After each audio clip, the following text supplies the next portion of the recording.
Buenos días, tardes, noches. Hace un par de días hice una encuesta, la primera encuesta que hago en este canal de YouTube. Y bueno, aquí podéis ver cuáles eran las opciones de la encuesta. Y bueno, era una encuesta para preguntar qué tema era el que más os interesaba para el próximo vídeo. Y por mayoría casi aplastante ganó el tema de la Biblia contra la ciencia y la lógica. Así que este es el vídeo que voy a hacer hablando sobre la Biblia contra la ciencia. Realmente tampoco me va a dar tiempo de hablar de la Biblia contra la lógica, porque me estaba quedando ya demasiado largo el vídeo. Así que de momento hoy vamos a ver qué pasa si contraponemos el primer libro de la Biblia, concretamente el Génesis, el primer capítulo del Génesis, con lo que la ciencia conoce respecto al mundo a día de hoy.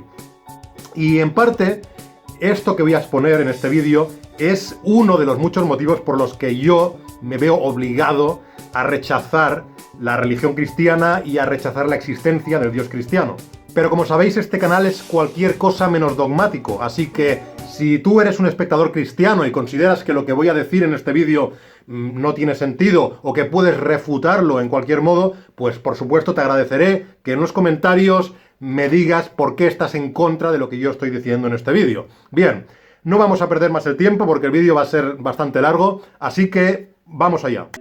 Bien, lo que vamos a analizar aquí es el primer capítulo del primer libro de la Biblia, es decir, el Génesis, en el que la Biblia nos explica la creación de la tierra, la creación del sol, de la luna, de las estrellas, de las plantas, de los animales y de las personas. Y como bien sabéis, toda persona cristiana afirma que la Biblia es la palabra de Dios, es decir, todo creyente en la religión cristiana defiende que las personas que escribieron la Biblia lo hacían bajo inspiración divina, bajo la inspiración de Dios. Esto es algo que confirma la propia Biblia en el segundo libro de Timoteo 3:16, cuando se nos dice que toda la escritura es inspirada por Dios. Y el segundo libro de Pedro, en el 1:21, también nos dice que la profecía nunca fue traída por la voluntad humana, sino que los hombres de Dios hablaron siendo inspirados por el Espíritu Santo. Así que no creo que ningún cristiano vaya a negar que la Biblia para él es la palabra de Dios, la palabra revelada de Dios. De hecho, este es el motivo por el que los cristianos creen que lo que hay en la Biblia es verdad. Si creyeran que lo que hay en la Biblia es la palabra de simples seres humanos, falibles, imperfectos, que pueden estar equivocándose por carecer de conocimientos o que pueden estar mintiendo, entonces no habría ningún motivo para seguir lo que dice la Biblia. Bien, pues aclarado esto, vamos a analizar el Génesis teniendo en cuenta que, según los cristianos, la Biblia sería la palabra de Dios transmitida a los hombres y además teniendo en cuenta que Dios, como dice la propia Biblia y como afirman todos los cristianos, sería un ser omnisciente, es decir, un ser que lo sabe todo, que es perfecto y que no puede estarse equivocando, no comete errores. Y además tendremos en cuenta que Dios sería el propio autor de la creación, sería quien habría creado todo eso que se está describiendo en el Génesis. Así que Dios debería saber perfectamente cómo ha creado las cosas que ha creado, porque las ha hecho Él. Bien, aclarado todo esto, empecemos con el Génesis. El primer problema que nos plantea el Génesis es que, como bien sabréis, en él se explica la creación de la tierra, del sol, de la luna, de las estrellas, de las plantas, de los animales, del ser humano, y todo eso se explica como si hubiera sucedido en un lapso de 6 días. Por otra parte, a través de numerosas evidencias científicas, hoy sabemos que el lapso de tiempo que realmente transcurrió desde la formación de la Tierra hasta la aparición del ser humano, es decir, de la especie Homo sapiens, no fue un lapso de 6 días, fue un lapso de miles de millones de años. Por lo tanto, aquí ya tenemos la primera gran contradicción, la primera incompatibilidad evidente entre la ciencia y la Biblia. Y como en todas las otras contradicciones que iremos viendo, habría básicamente dos posturas por parte de los cristianos. Una sería la postura fundamentalista, que es la que, al ver que hay una contradicción entre la Biblia y la ciencia, lo que hace es rechazar la ciencia y quedarse con lo que dice la Biblia, y habría otra postura que es la mayoritaria en los cristianos actuales, que sería la de intentar reinterpretar la Biblia de modo que pueda ajustarse a lo que ha demostrado la ciencia. Es esta segunda postura la que voy a abordar en este vídeo, porque es la mayoritaria en el cristianismo actual. Esa parte de los cristianos que acepta aquello que la ciencia ha demostrado tiene que enfrentarse al hecho de que la Biblia habla de la creación de la tierra, el sol, la luna, etcétera, etcétera, hasta llegar a los seres humanos en un periodo de 6 días, mientras sabemos que la realidad es otra muy distinta.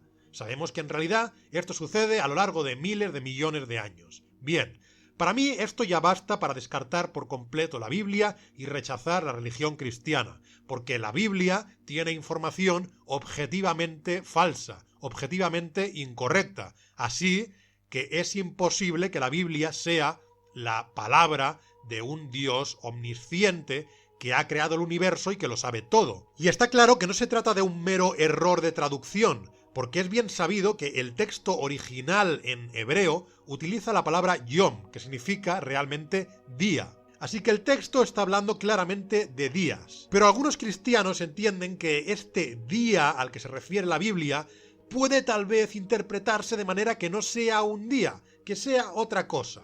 Es decir, que no sea literalmente lo que pone en el texto. Algunos cristianos citan a San Agustín de Hipona, que en su obra de Génesis ad literam ya cuestionaba que esos días debieran interpretarse literalmente como días, y también hay otros cristianos que buscan la solución en la propia Biblia, concretamente en el libro 2 de Pedro, versículo 3:8, donde se nos dice que para Dios un día es como 1000 años y 1000 años es como un día. En este versículo muchos cristianos verían su tabla de salvación frente a esta incongruencia, porque se nos dice que para Dios un día podría ser mucho más tiempo. Aquí se habla de 1000 años, pero bueno, lo alargamos un poco más y para Dios un día podrían ser cientos de millones o miles de millones de años y ya está, el problema estaría resuelto. Pero no, lo cierto es que esto no resuelve nada. Y lo cierto es que los días a los que se refiere el Génesis claramente siguen siendo días. ¿Por qué digo esto? Pues porque afortunadamente en el mismísimo capítulo que estamos analizando del Génesis, en el primer capítulo del Génesis, la Biblia nos explica muy claramente desde el principio a qué se refiere exactamente con días. El Génesis explica claramente que Dios dijo, sea la luz, y entonces es cuando Dios crea la luz. Y después se nos dice que Dios separa la luz de las tinieblas, es decir, separa la luz de la oscuridad. Y en Génesis 1:5 se nos dice que Dios llamó a la luz día y a las tinieblas las llamó noche. Y encima, además, añade que fue la tarde y la mañana un día. Y ese es el primer día del Génesis. Así que se nos está hablando claramente, literalmente, de días tal y como entendemos los días, como periodos de alternancia entre la luz y la oscuridad, como días que tienen mañana, tarde y noche. Es imposible que lo diga más claro. El Génesis describe claramente en su primer día a qué se refiere con un día, y no cabe ninguna interpretación por la que pueda estar refiriéndose a miles de millones de años. Bien, así que para mí no hay ninguna duda de que cuando el Génesis habla de días, se refiere a días. Por ese motivo la Biblia está mal, ya que explica mal la realidad, y por ese motivo no puede ser la obra de un ser que lo sabe todo y que además es el ser creador del mundo. Pero lo curioso es que incluso si mediante un injustificado contorsionismo interpretativo intentásemos que esos días no fueran realmente días y dijéramos que son periodos de miles de millones de años, los problemas del Génesis no terminan ahí. Esto es solo la pequeña punta del iceberg, porque el segundo gran problema del Génesis, y es un problema muy grande, es que el orden en el que se produce la creación, independientemente del lapso de tiempo que haya durado, es un orden incorrecto. Primero vamos a lo menos grave, que es la cuestión de los animales. Cuando el Génesis explica la creación de los animales, explica de forma muy clara que los crea en dos grandes grupos. Primero crea los animales de agua, es decir, los animales marinos, y también los animales voladores, concretamente las aves voladoras, y después, en segundo lugar, crea los animales de la tierra, los animales que caminan o que se arrastran por la tierra. Los animales marinos y voladores los crea en el día quinto y los animales de la tierra los crea en el día sexto. Y voy a leer literalmente el día quinto del Génesis y el día sexto del Génesis. El día quinto dice así: dijo Dios, produzcan las aguas seres vivientes y aves que vuelen sobre la tierra en la expansión de los cielos. Y creó Dios los grandes monstruos marinos y todo ser viviente que se mueve que las aguas produjeron según su género, y toda ave alada según su especie. Y vio Dios que era bueno. Y Dios los bendijo diciendo: fructificad y multiplicaos y llenad las aguas en los mares, y multiplíquense las aves en la tierra. Y fue la tarde y la mañana el día quinto. Y ahora voy a leer el día sexto. Luego dijo Dios: produzca la tierra seres vivientes según su género, bestias y serpientes, y animales de la tierra según su especie. Y fue así. E hizo Dios animales de la tierra según su género, y ganado según su género, y todo animal que se arrastra sobre la tierra según su especie. Y vio Dios que era bueno. Bien, pues este es otro error evidente, porque el orden que aquí se describe para la aparición de los animales no es el orden real que ha demostrado la ciencia. Es falso que las aves aparecieran antes de que aparecieran los animales de la tierra, incluyendo todo animal que se arrastra sobre la tierra. Ese no fue el orden en el que sucedieron las cosas.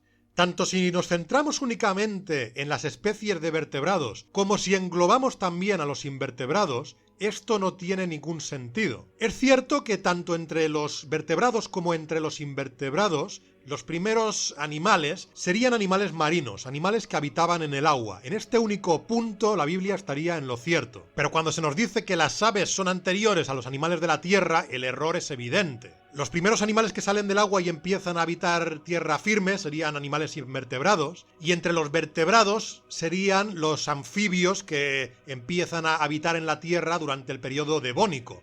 Después, en el Carbonífero, tendríamos los primeros reptiles, y ya en el Mesozoico, en la era de los dinosaurios, concretamente en el Triásico, tendríamos los primeros mamíferos. Y no es hasta el Cretácico que aparecen las primeras aves. Así que las aves que vuelan en los cielos aparecen mucho después de que ya existieran muchos animales moviéndose, desplazándose y arrastrándose por la tierra. Así que aquí hay otro error evidente en cuanto a la aparición de los animales. Y lo cierto es que en el orden de creación de las cosas hay un error que es todavía mucho más grande, un error colosal, que va mucho más allá del error en el orden de creación de los animales. Me refiero al momento en el que, según la Biblia, Dios habría creado el sol y la luna, así como las estrellas. Según el Génesis, Dios crea el sol, la luna y las estrellas en el día cuarto. Y lo explica así: luego dijo Dios: haya lumbreras en la expansión de los cielos para separar el día de la noche, y sirvan de señales para las estaciones, para días y años, y sean por lumbreras en la expansión de los cielos para alumbrar sobre la tierra, y fue así. E hizo Dios las dos grandes lumbreras, la lumbrera mayor para que señorease en el día, y la lumbrera menor para que señorease en la noche. Hizo también las estrellas. Bien, cuando aquí se nos dice que Dios hizo la lumbrera mayor para señorear el día y la lumbrera menor para señorear la noche, no concibo que pueda estar refiriéndose a otra cosa que no sean el sol y la luna. Se nos habla de lumbreras en los cielos y de una lumbrera mayor que señorea el día y una lumbrera menor que señorea la noche. Si a alguien, después de un enorme esfuerzo interpretativo, se le ocurre que pueda estar refiriéndose a otra cosa que no sean el sol y la luna, pues que me lo haga saber y ya veremos si tiene sentido. Pero creo que está bastante claro que se refiere al sol y a la luna. Entonces, aquí en el día cuarto, Dios crea el sol y la luna.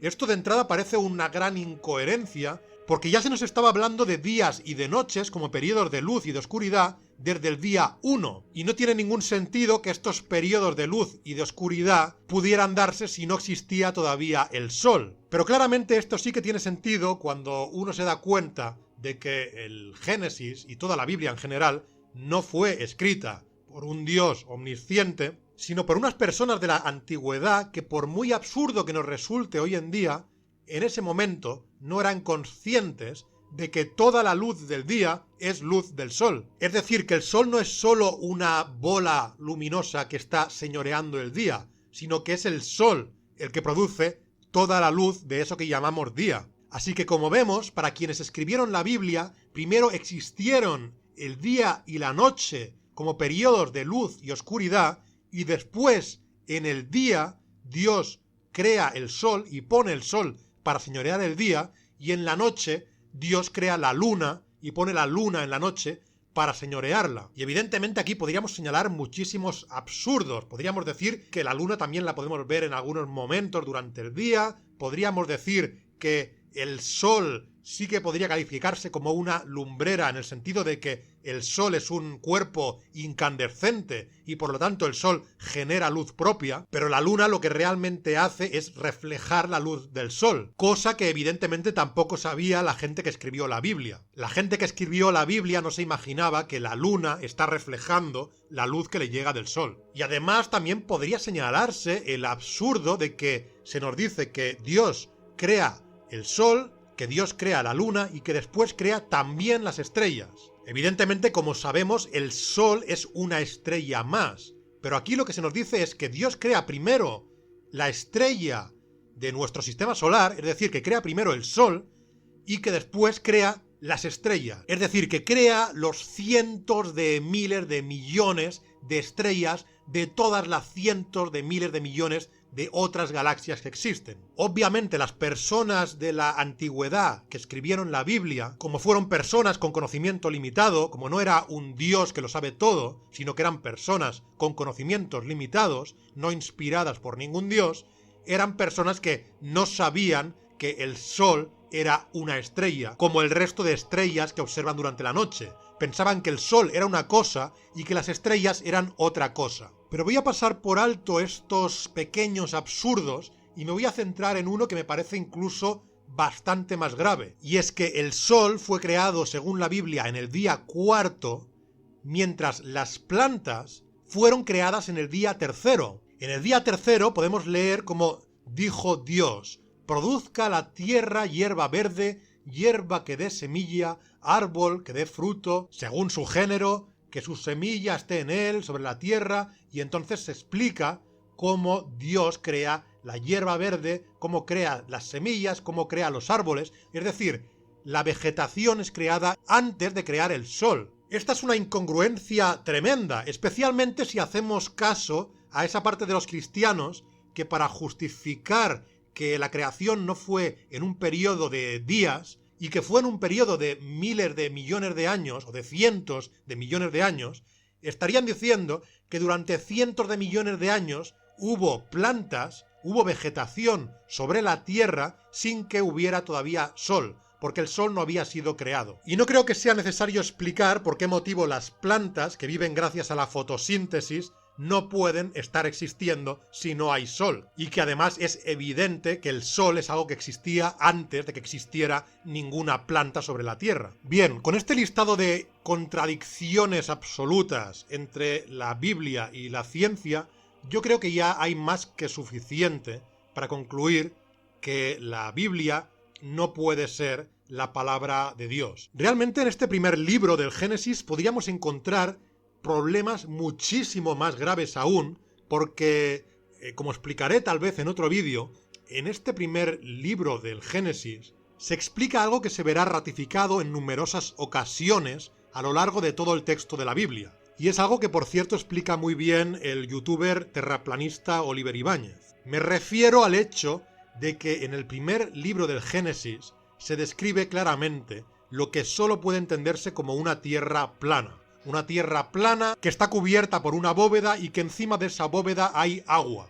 Pero esto no lo voy a explicar en este vídeo porque sería demasiado largo y creo que con lo que he explicado ya hay suficiente para constatar que la Biblia contradice claramente lo que la ciencia ha descubierto. Bien, a la luz de esta evidente contradicción, como he dicho, hay dos posturas. Una es la postura fundamentalista, que es la de considerar que todo lo que dice la Biblia es literalmente cierto tal y como lo dice la Biblia, y que por lo tanto, cuando mediante la investigación científica se demuestra lo contrario, eso significa que la ciencia está mal. Esta postura fundamentalista minoritaria muchos consideran que es la más absurda en este tema, pero yo no tengo claro que la otra postura tenga tampoco mucho sentido. La otra postura es la de considerar que hay que interpretar de otra manera este texto de la Biblia y que si se interpreta de otra manera ya no contradice lo que la ciencia ha descubierto. Básicamente, desde esta otra postura cristiana se intenta justificar este texto que claramente es flagrantemente contrario a lo que sabemos, mediante tres posibles justificaciones. Una sería decir que la Biblia no es un libro de ciencia, es decir, que Dios, al revelarse en la Biblia, no estaba intentando enseñarle ciencia a la gente. Otra sería decir que Dios estaba hablándole a hombres de la antigüedad y que por lo tanto estaba explicando las cosas de manera que ellos pudieran entenderlas. Y otra sería decir que el Génesis está expresado de un modo metafórico. Bien, respecto a la primera justificación, el de que la Biblia no es un libro de ciencia, es un argumento totalmente inválido, porque realmente nadie está diciendo que la Biblia deba ser un libro sobre ciencia. El problema simplemente es que la Biblia, en el Génesis, está hablando de cosas que puede comprobarse científicamente que son falsas. Y el problema es que según los cristianos, la Biblia es la palabra de Dios, es decir, que según los cristianos, la Biblia es la palabra de un creador del universo que lo sabe todo, y que es perfecto y que no se equivoca, y que además es perfectamente moral y al transmitir su palabra no está mintiendo. El problema aquí no tiene que ver con que la Biblia tenga o no tenga que enseñar ciencia, el problema es que la Biblia está transmitiendo información objetivamente incorrecta. Respecto a la segunda justificación, lo de que Dios estaba hablándole a personas de la antigüedad y que tenía que hablarles de manera que lo entendieran, también me parece un argumento clarísimamente inválido. Porque con este argumento lo que se alega es que los textos de la Biblia estaban destinados a personas que vivían en otra época, que eran más ignorantes, por decirlo así, y que por eso Dios tenía que expresarse en un modo en que esas personas pudieran entenderle. El argumento, como digo, también me parece absurdo, porque nadie está diciendo que la Biblia debería estar hablando sobre cosas sumamente complejas o complicadas. Nadie está pidiendo que la Biblia hable sobre mecánica cuántica o sobre agujeros negros o sobre la estructura del ADN. El problema no es ese. El problema es que la Biblia describe cosas muy sencillas de manera incorrecta, en el orden incorrecto, por ejemplo. Como hemos dicho, la Biblia describe cómo las aves aparecen antes que los animales terrestres cuando es al revés. Esto podría haberlo explicado al derecho en lugar de al revés y no habría supuesto ningún problema de comprensión para la gente de la antigüedad. También la Biblia explica que las plantas aparecieron antes que el sol y realmente fue al revés, y no tiene ningún sentido que hubiera sido de la otra manera. Además, el hecho de que las cosas estén explicadas mal en la Biblia, no solamente no considero que no ayude en nada a que la gente de la antigüedad pudiera comprenderla mejor, sino que claramente está dificultando que la gente de la actualidad pueda creerse que la Biblia es la palabra de Dios, como es mi caso, porque la gente de la actualidad está viendo cómo la Biblia contradice totalmente lo que la ciencia ha descubierto. Obviamente, si el hipotético Dios hubiera descrito correctamente el orden en el que hizo las cosas al revelar el texto de la Biblia, hoy en día tendríamos por lo menos un indicio bastante fuerte de que la gente que escribió la Biblia en su momento, en la antigüedad, sabía muy bien cómo había sido la creación, porque lo que estaríamos leyendo en la Biblia estaría siendo confirmado por la ciencia actual. Y eso, como digo, sería un indicio bastante fuerte de que, tal vez, aquellas personas sí que estaban inspiradas por el creador omnisciente del universo. Pero contrariamente, lo que vemos es que no. Lo que vemos es que la Biblia describe las cosas mal. Entonces llegamos a la tercera justificación, la de que el Génesis se expresa mediante metáforas, que es un texto metafórico. Según esta justificación, aparentemente Dios estaría siendo artístico al inspirar al autor del Génesis. Estaría empleando figuras retóricas, recursos literarios. En este caso, estaría empleando la metáfora. Y claramente yo puedo ser flexible respecto a la idea de que alguien emplee recursos literarios, de que alguien utilice metáforas y que no todo lo que diga alguien deba interpretarse literalmente. Por ejemplo, si yo en un texto leo «conocí a una chica con cabellos de oro», claramente yo interpretaré que el texto se refiere a que la chica es rubia. No interpretaré literalmente que la chica tenga cabellos metálicos hechos realmente de oro. Pero la alegación de que este texto del Génesis se trata de metáforas tampoco es válida en absoluto. ¿Por qué no es válido? ¿Por qué esto nos sirve para el Génesis? Porque explicar una cosa al revés de cómo realmente ha sucedido, invirtiendo el orden de los eventos, no es una metáfora. Si yo estoy en un examen de historia y digo que las bombas atómicas de Hiroshima y Nagasaki tuvieron como consecuencia que más tarde se produjera la crisis económica del año 29, yo estoy diciendo las cosas al revés, porque realmente primero fue la crisis económica del año 29 y después, en la Segunda Guerra Mundial, tuvieron lugar las bombas atómicas de Hiroshima y Nagasaki. Y si yo he dicho estas dos cosas al revés, estoy cometiendo un error, estoy dando información incorrecta. Y si alguien me dice que me he equivocado, sería absurdo que yo dijera que realmente era una metáfora. ¿Qué significa una metáfora? ¿Explicar las cosas en orden incorrecto es una metáfora de qué? ¿Una metáfora que realmente significa el orden correcto?